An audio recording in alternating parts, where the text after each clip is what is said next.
आपण पाहत आहात भारतीय जनमत, आपला चॅनल। नमस्कार, मी मानसी धामणसकर। आपण पाहत आहात भारतीय जनमत न्यूज।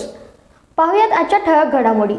विधान परिषदेत 100 ओबीसी आमदार पाठवा असे आवाहन वंचित बहुजन आघाडीचे अध्यक्ष प्रकाश आंबेडकर यांनी केले आहे। आंबेडकर यांच्या आरक्षण बचाव यात्रेस सुरुवात झाली आहे।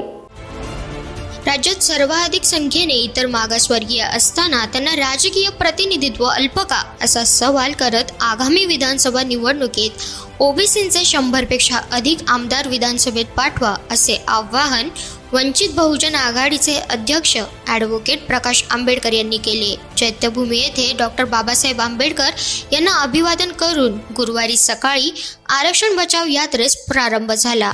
त्यावेळेस ते बोलत होते। अनुसूचित जात व जमातींच्या विद्यार्थ्यांची शिष्यवृत्ती दुप्पट करावी, मागासवर्गीयांचे पदोन्नतीमधील आरक्षण पूर्ववत करावे आणि ओबीसी आरक्षण संविधानिक करावे या मागण्या आंबेडकर यांनी केल्या। मराठा समाजाच्या व्यक्तीने दिलेली 55 लाख कुणबी प्रमाणपत्रे रद्द करण्याचा यात्रेचा मुख्य उद्देश असल्याचं आंबेडकर यांनी सांगितलं। मुंबईतून प्रारंभ झालेल्या यात्रेच्या 16 जिल्ह्यातून प्रवास होणार असून छत्रपती संभाजीनगर येथे 7 ऑगस्ट रोजी समारोप होणार आहे।